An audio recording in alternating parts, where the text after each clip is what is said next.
Yes, now, ladies and gentlemen, welcome back to the Thomas France YouTube channel. Let's talk Smackdown. It was in Lyon, France, the same place as Backlash 2024. You know, the place where there's the Sacre Professeur, and they do the whole chant, you know, the place that really lit us on fire last year with Randy Orton's entrance and all sorts of entrances, right? It was in Lyon, France, which means it started at 7 o'clock UK time, which means I watched it live. Which is so much better, because then I get a Saturday and I'm like, I don't need to watch SmackDown. I can make a video right away. I'm still kind of late on the video, really, anyway, but I don't care. I really don't care.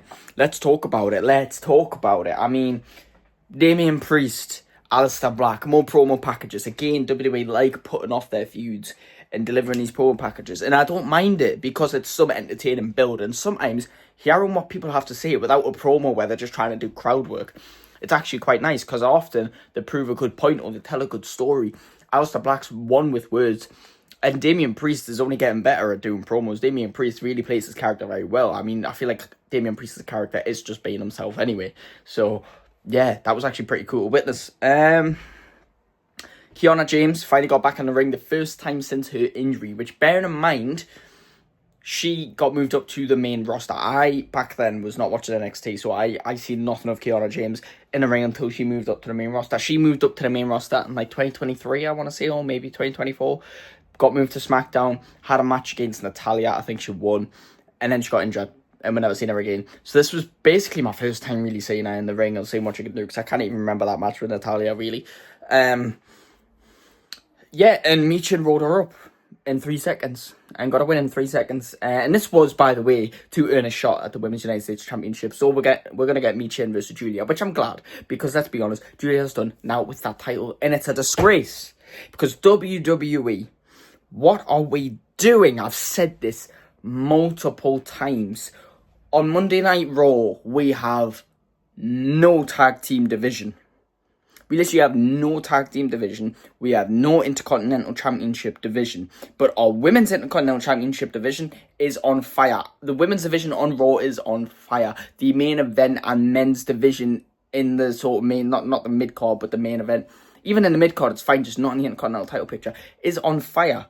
But for some reason, we can't have it on fire on both brands.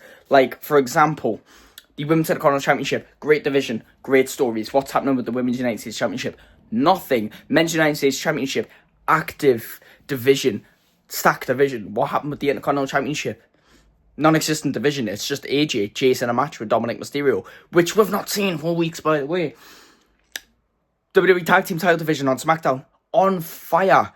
World Tag Team division on Raw, really nowhere to be seen. We'll have a match every now and then. You know, War Raiders and New Day were the thing, and now they're not there. There's no War Raiders to be seen. There was LWO for a week or two, and now there's basically just nothing. There's Dragon Lee teaming up with a bunch of random people. Then we have Women's World Title Division, sort of there. While the Women's WWE Division for the Undisputed WWE Women's Championship, it's just been Tiffany fighting Nia for a year. Now we're just getting Tiffany and Jade. Like, that's all it is. And the World Heavyweight Championship division, stacked. WWE title division, Cody's not even there. Why can't we have? What is going on? Do you know what I mean? Julia would be a brilliant United States champion. I feel like they've not took advantage of any of their United States champions. Chelsea Green, they took the most advantage of, which is great, because she'd be a great character. She's not necessarily the best in the ring, not to discredit anything she can do in the ring, but I mean, she's more of a character wrestler than she is a wrestler, right? You watch her for her, do you know what I mean? And that she did the best work so far, but that's just purely booking wise, right? And they definitely could have utilised her as the first champion. I mean, the ego, the story and entitlement she would tell is perfect. Zelina Vega could have been a great defending champion. She had great potential, but WWE didn't book her properly. Julia should be the best one so far. She was right to take that title off of Zelina Vega. And again, here was my hopes to think, Julia, while she won't be great on the mic because she doesn't fully speak English, she'll be great in the ring, and she'll put on great matches, great defenses. She's a perfect person to be a reigning champion. An experienced, great in-ring performer who was former NXT champion will be a great Women's United States champion. And what have they done? Nothing. Especially with a mouthpiece and a manager of Kiana James, who, by the way, apparently was an actual businesswoman before a wrestler. This is perfect for someone who can't speak English and is a great wrestler.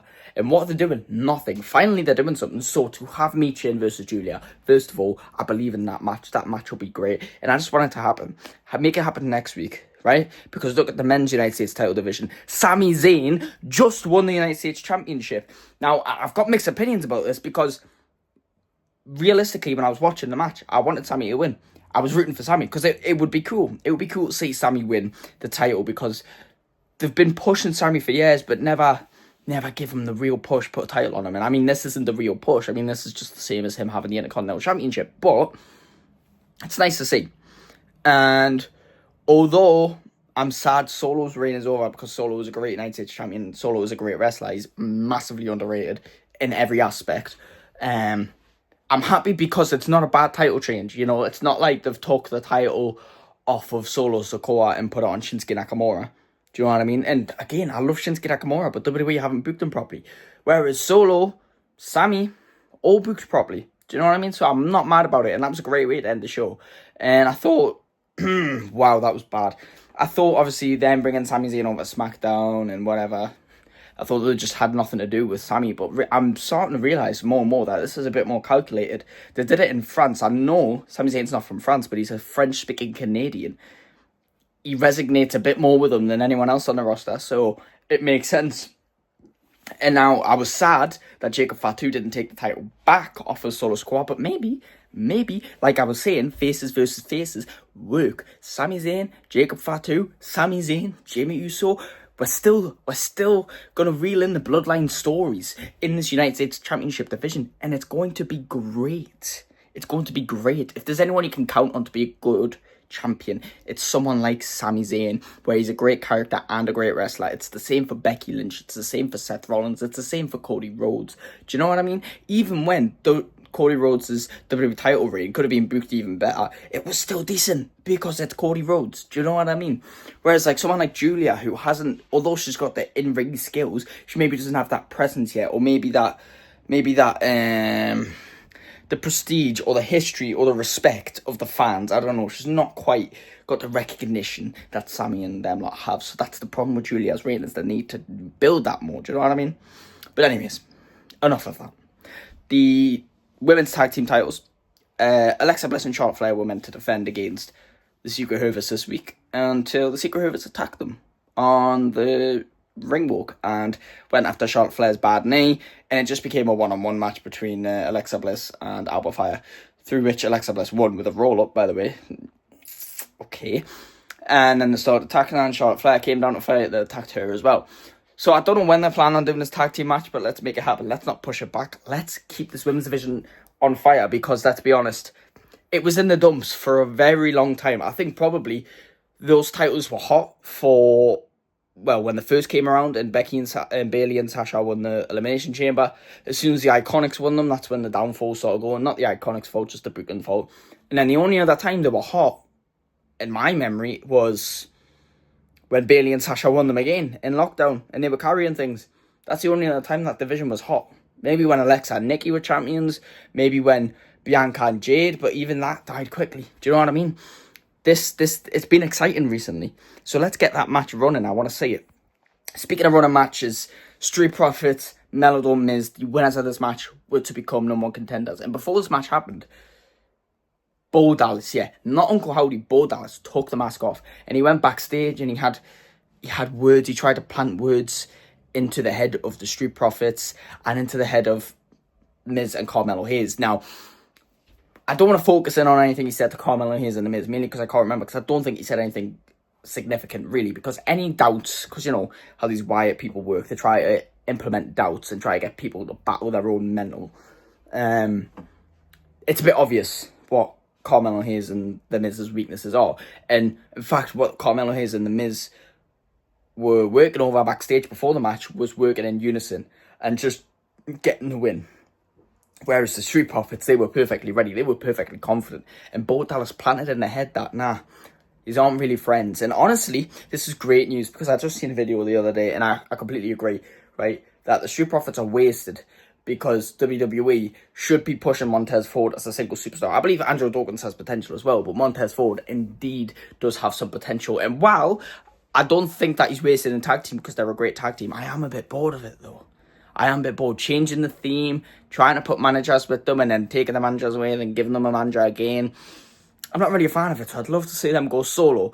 Now, I really did want Miz and Carmelo Hayes to win this match because obviously I would like to see them win the titles, but I don't want to see the Wyatt Six drop those titles anytime soon. And there's plenty of challengers on SmackDown for those tag team titles, so they're going to defend them a lot. You might as well just get the best matches out of the way now. Just do the best matches that we can now, because I don't think the Wyatt Six should drop those titles for a very long time.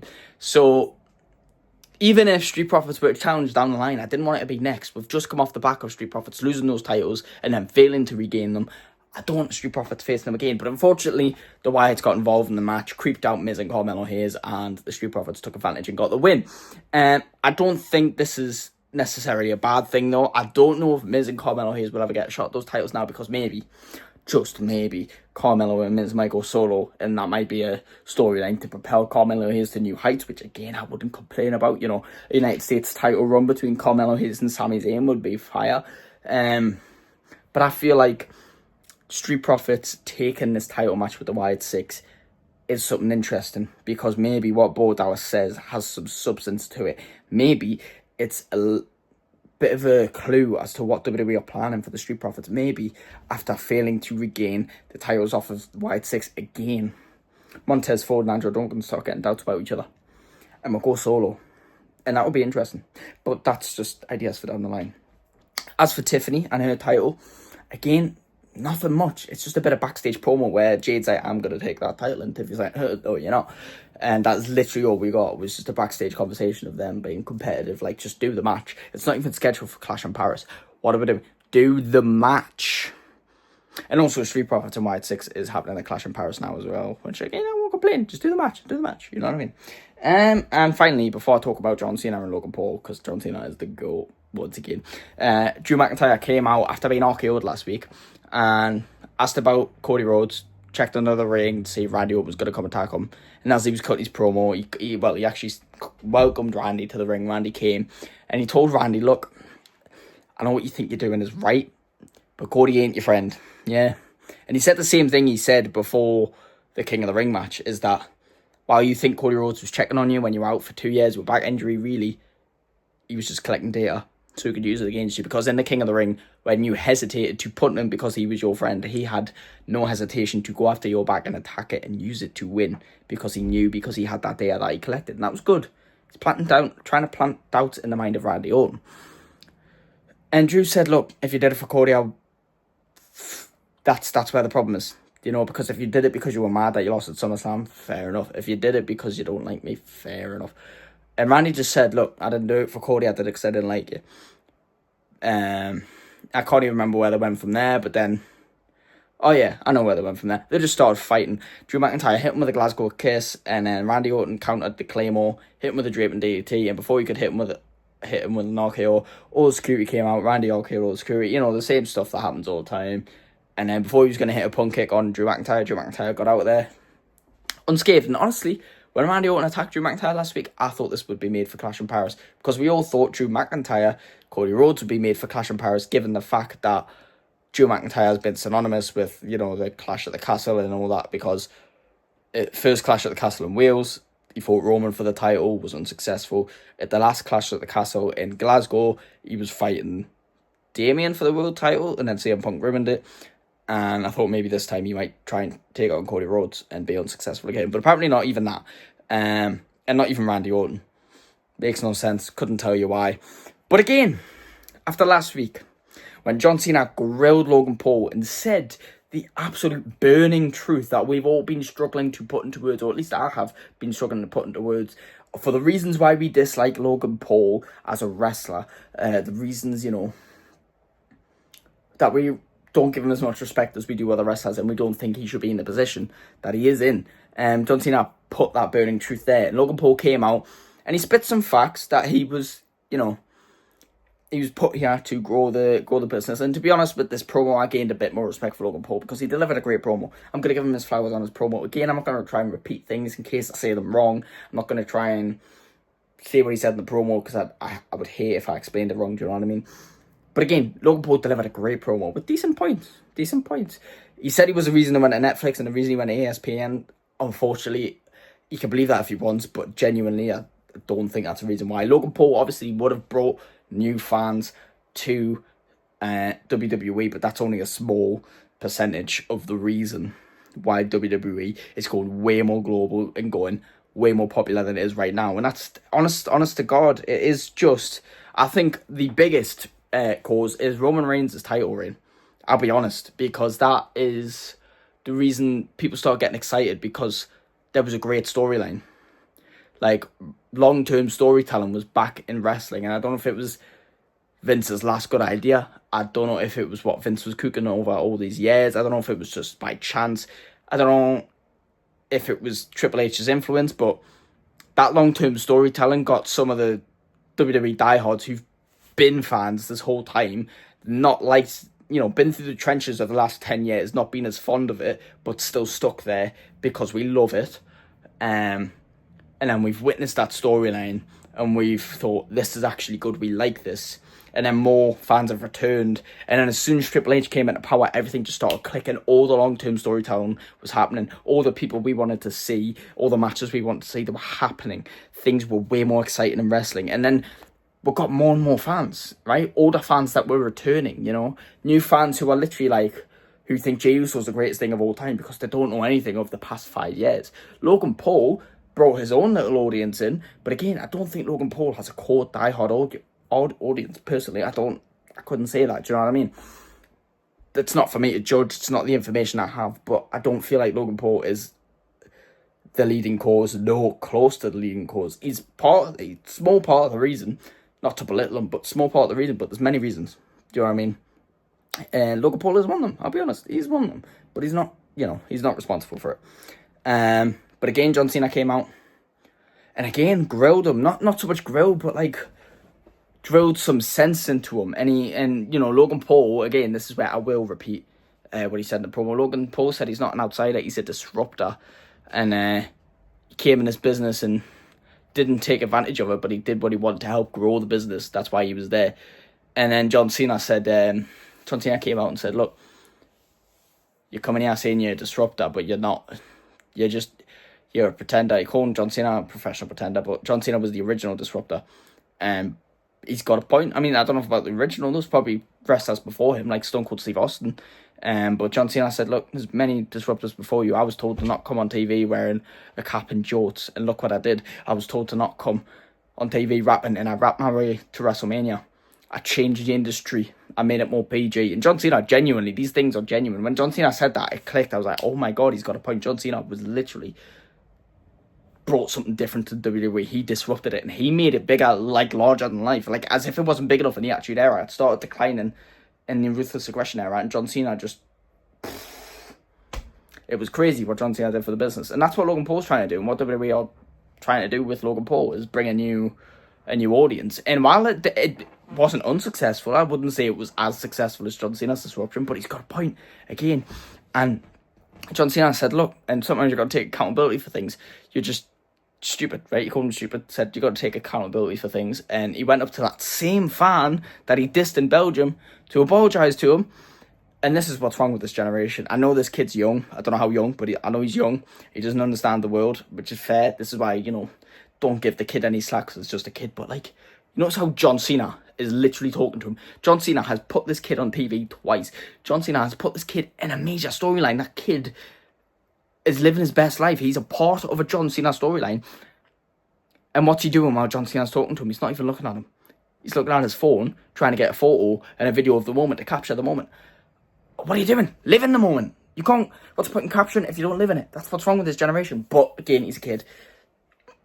It's not on him. That's just the way the world is now, unfortunately. But what's great about John Cena is John Cena recognised what the kid was doing and he didn't want it to be awkward and he kind of rolled with it. He waited for the kid to get his phone out and whatever, and then he made sure the kid was looking at him when he said it. John Cena is the GOAT. And 2 weeks in a row, despite the fact that Logan Paul is delivering decent promos, 2 weeks in a row, John Cena's not only grilled Logan Paul, but partially elevated him and spit some facts. The same way he grilled Austin Theory and then it kind of killed Austin Theory's career? Not because of John Cena's doing, it's just he pointed out the blatant obvious and then fans kind of like, you know, I don't know really what happened. Maybe it was a booking thing, but this is only going to elevate Logan Paul, genuinely. And I feel like I have more respect for Logan Paul as a wrestler, just based off of John Cena's promo alone. Because that was insane. And John Cena's got a point. And the same point I'll always say. He said, listen, you can't be the greatest of all time with a 23-match career. And that is fair, because do you know what?